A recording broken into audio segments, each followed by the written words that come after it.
Hello folks, Triple Crown here, coming to you from Vancouver, British Columbia. Belated Happy New Year, hope everyone's doing well. This is a continuation of the Global War 1939 videos. The topic of this episode is South America, or what I've referred to in the rule book is Latin America. Now, in the original 1939, the strict neutrals, meaning Peru, Colombia, Venezuela, and Chile, they weren't populated, and neither was Mexico or Baja. And these territories on the map are worth money. They're all worth about 1 IPP each. And we wanted to add a little bit more historical accuracy into the political situations of South America.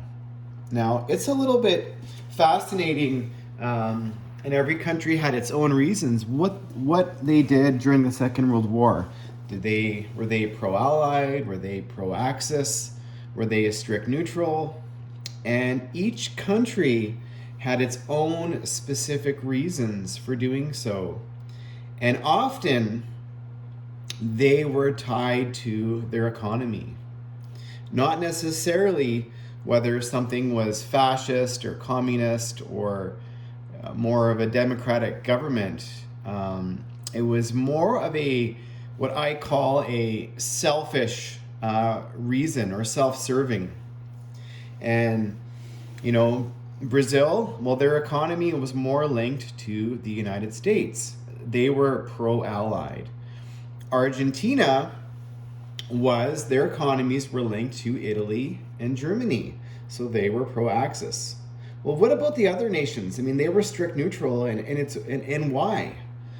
Well, we're going to get into a little bit more about what happens, but basically, Peru and Colombia and Venezuela and Mexico, their economies were tied more to the global market. And what did they need to have access to on the global market? Well, that was the Panama Canal. And they had security from the Americans. So, but also the Chileans down here beside Argentina, their economy was more linked to Germany and Italy. Now, just to clarify one point. Now, say our British friends over here, they are to come bring a transport, and they're going to land in the capital. Well, how do you know it's the capital on the Global War 1939 map? Well, you can see these Brazilian territories here. The territory with the dark roundel is the capital, and that would be Recife, or I hope that's the correct pronunciation. But basically, they have to land one guy in the capital to basically get access to the Navy. If they don't land a guy in the capital, they do not have access to the boats, okay? And just for whatever purpose, we're going to say that they're allowed to, with this one lone transport, they're actually allowed to drop off in a second territory in the Siems zone. So it could be down here in Carbatia or Porta Velho. I can't even say that. And why would they do that? Well, that is because when they are annexing Brazil, they don't just automatically annex the entire country. They have to annex the capital if they want access to the boats, but if they want access to the IPP or units in other territories, they have to annex them individually. The only exception to this, the country, is Finland. There's 3 territories in Finland. When the Germans annex Helsinki, they can decide, do they want to annex all of Finland or just Helsinki? But in Brazil's case, they have to go into each territory individually, which shouldn't be a problem. So let's just say the British just brought over one guy, dropped it off. Now this is British. Well, in the next turn, these guys are all British. And so if they wanted to annex the rest of Brazil, they'd have to do this and branch out. And now all of Brazil would be annexed under British control. But if they didn't want to do that, they could jump on these transports and go make hay somewhere else. So I just wanted to point that out. And Argentina is a little bit of a wrinkle, and I think this goes back to the original 1939. Let's just say, our German friends, they're up here sitting. They've taken Azores, and now they're on a naval base. They've got a load of transport, and on the following turn, now let's just assume that Brazil here has not been annexed. So this sea zone, they can ignore this cruiser here, or sorry, coastal battleship, and they come down and they annex Santa Cruz. Now they can do it two ways. Just to point it out, they could drop off from this sea zone here in 55, or they could come down to this sea zone here. Now, Santa Cruz is not the capital, as you can see. The capital is Wiedma. So on the following turn, the Germans, so they annex it this turn, at the end of their turn, sorry. And on the following turn, whoops. Sorry, folks.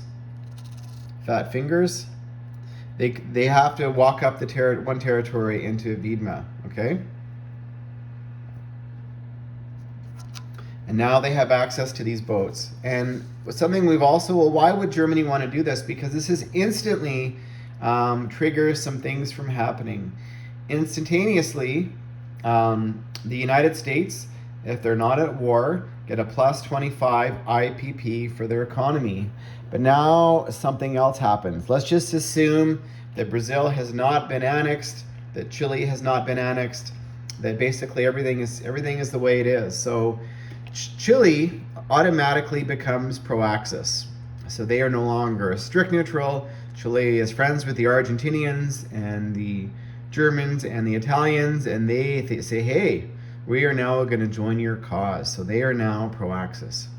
And let's just assume that Brazil and all these countries here have not changed hands since the start of the game. Well, now they feel threatened.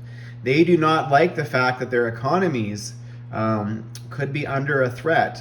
And also, so they want access to the Panama Canal, and they feel threatened. They want security. So the new rule is for I call this Latin America, is these territories automatically, every single one becomes American. They all join the United States. Now, I didn't grab enough roundels, of course, but even Mexico. So Brazil, basically swap all these units out. They all instantly become American. And this is, America's not at war yet. But they instantly become American, including Mexico, including Baja, including Brazil. Now, Brazil's already been annexed. That's just ignore it. But they instantly become American. This is all the situation is if the Germans or the Japanese or the Italians come and do a landing on Panama. The same trigger and effect. Basically, all of these countries here in the northern part of South Africa, they want access to that canal, and if they feel that it is under Axis control, they lose access to that facility. So they join the Americans instantly. Now, the money from these territories, even though if America's not at war, does go towards their 80 IPP, okay? So they instantly will have the income from these territories, and that will get them, a little bit closer, plus in addition to the 25 IPP they receive. So actually, you know what? I believe the rule for that is they have the guys, but they don't have the money towards their economy, the IPP. The same as when Russia goes into Finland. They have the money to spend on the following turn, but that does not go towards their economy being at 80 before they're in the war. So now let's just say another scenario happens. Let's just say the British want to come in and they want to attack this territory here. Okay? So basically they have to clear the sea zone first. That we're saying that, and it was always confusing that the Argentinian ships defend the sea zone. So if the British want to come in, they'd have to go to this sea zone here if they only have a lone transport. They cannot automatically just bypass these ships and ignore them. They have to clear the sea zone first.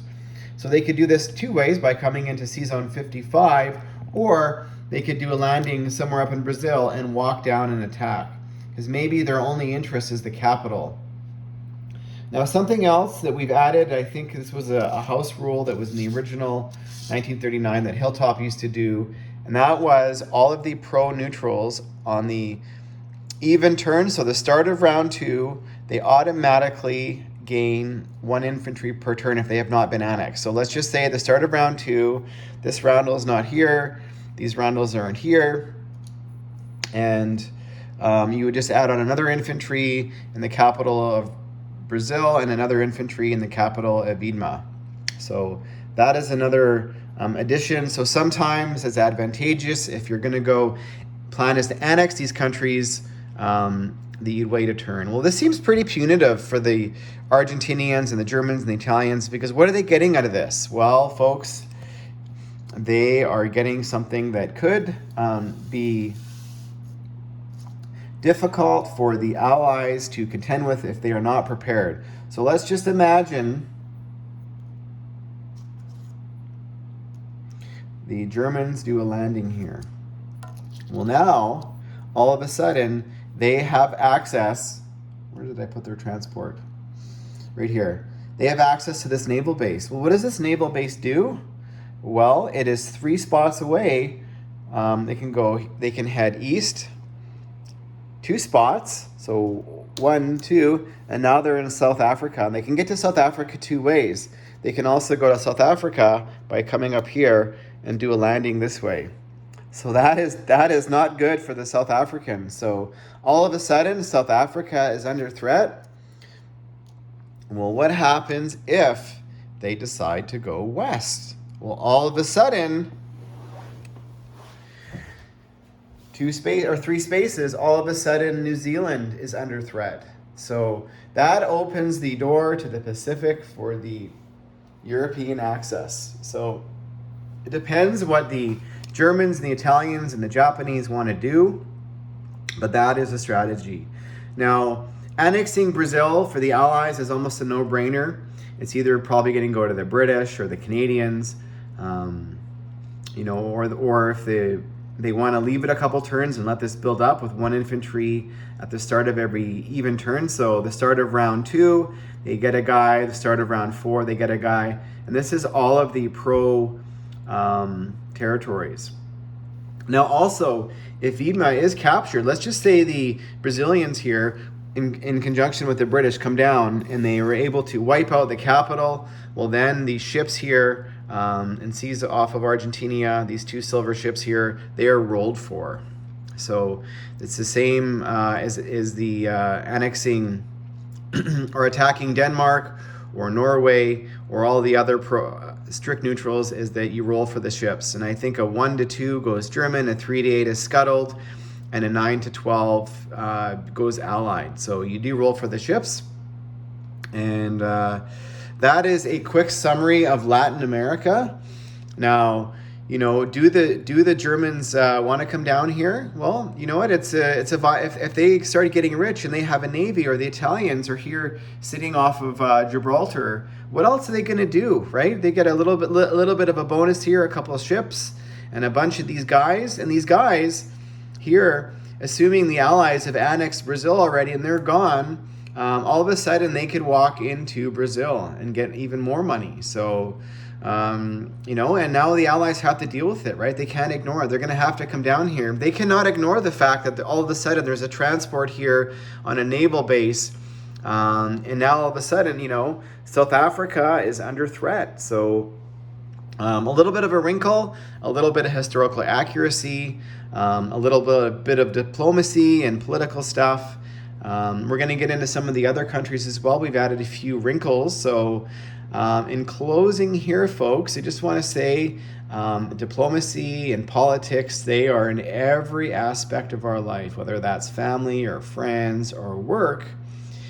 And you need to sometimes use those situations to your advantage. Well, how do you get an understanding on it? Well, you need to understand sometimes what everybody's motivation is. And that might help you either sort of broker a deal or find a peace or a truce, or maybe you just have to go on the attack. And or at least be aware, be prepared that that your people that you think are your friends might all of a sudden turn and become your enemy. So always be aware, always be on guard, and always be aware of the politics, whether you're playing Global War 1939 or in your life. Thanks for watching, folks, and stay tuned for another video coming soon.